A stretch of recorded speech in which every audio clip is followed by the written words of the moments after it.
កំពុងតែធ្វើម្ហូបសពតែមេឃភ្លៀងមកតែម្ដងចាសូមជម្រាបសួរបងប្អូនទាំងអស់គ្នាថ្ងៃនេះនាងខ្ញុំមកបង្ហាញពីរបៀបធ្វើឆាឡុកដាក់សាច់គោចាគ្រឿងផ្សំរបស់នាងខ្ញុំមានដូចជាសាច់គោចំនួន4ខាំនាងខ្ញុំយកសាច់គោផុយបងប្អូនមានត្រសក់មានសាឡាត់និងខ្ទឹមសផងដែរហើយបើបងប្អូនមានបន្លែផ្សេងទៀតអាចដាក់តាមចំណង់ចំណូលចិត្តបងប្អូនណាឥឡូវជាដំបូងនាងខ្ញុំរៀបសាឡាត់ដាក់ចូលក្នុងចានបងប្អូនបន្ទាប់មកយើងហាន់ត្រសក់ជាចំណិតស្ដើងៗបែបនេះមកបច្ឆិតអញ្ចឹងបងប្អូនហើយយើងរៀបដាក់ក្នុងចានឲ្យស្អាតមកបងប្អូនណាចាយើងធ្វើបែបនេះគឺតំណងមើលទៅស្រស់ស្អាតហើយគួរឲ្យចង់ញ៉ាំតាក់ទាញតែម្ដងចាឥឡូវនេះខ្ញុំមកដំខ្ទឹមដើម្បីធ្វើទឹកជ្រលក់របស់យើងណានេះខ្ញុំធ្វើទឹកម្រេចបងប្អូនចាយើងហាន់ខ្ទឹមសចិញ្ច្រាំហើយជា 4-5 កាពើមកបងប្អូនហើយយើងទុកក្នុងចានមួយឡែកឥឡូវយើងមកហាន់សាច់គោម្ដងសាច់គោនេះខ្ញុំយកសាច់គោផុយបងប្អូនសាច់គោរបស់យើងគឺក្រហមល្អបងប្អូនហើយយើងហាន់វាចំណិតស្ដើងបែបនេះមកបងប្អូនហើយយើងលាយគ្រឿងតិចដើម្បីឲ្យមានរសជាតិឆ្ងាញ់ណាបងប្អូននេះខ្ញុំដាក់ប៊ីចេងបន្តិចស្ករបន្តិចទឹកត្រីទឹកស៊ីអ៊ីវនិងប្រេងខ្យងផងដែរហើយយើងកូរច្របល់ឲ្យចូលជាតិ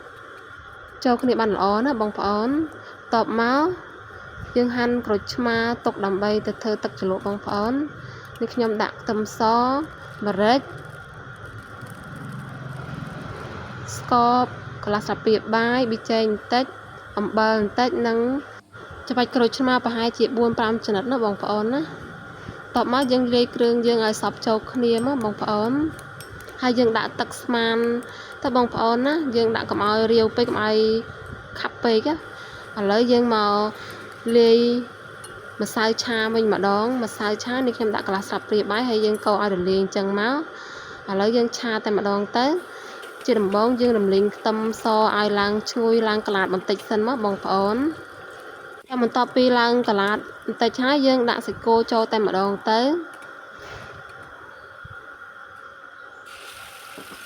ចាសាច់គោរបស់យើងក្រហមល្អបងប្អូនហើយសាច់ផុយបងប្អូនបើយើងយកសាច់គោស្វិតគោយើងឆាទៅគឺអត់ឆ្ងាញ់ទេបងប្អូនណាវាស្វិតទៅចាបន្ទាប់មកយើងត្រឡប់ពី3ត្រឡប់ទៅហើយយើងដាក់ម្សៅឆាចូលតែម្ដងហើយយើងដាក់ទឹកបន្តិចទៅបងប្អូនណាកុំឲ្យវាខូកពេកយើងដាក់ទឹករៀងខាប់បងប្អូន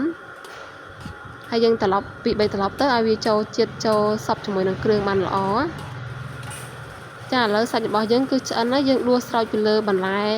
ស្លាត់របស់យើងតែម្ដងទៅចាឃើញតាតំណងណាបងប្អូនហើយជ្រក់ជាមួយនឹងទឹកម្រេចរបស់យើងគឺត្រូវចូលជាតិគ្នាបានល្អណាបងប្អូនចាអរគុណបងប្អូនដែលតាមដានវីដេអូនេះខ្ញុំកុំភ្លេចជួយ Subscribe Channel YouTube របស់នាងខ្ញុំម្នាក់មួយផង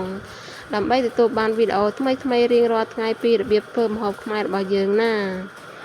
ហើយពេលកំពុងតែធ្វើម្ហូបហ្នឹងគឺមេឃភ្លៀងមកប៉ក់តែម្ដងហើយញ៉ាំបាយអត់ដឹងឆ្អែតទេបងប្អូនណាចាសូមអរគុណសូមជម្រាបលាជួបគ្នាវីដេអូក្រោយ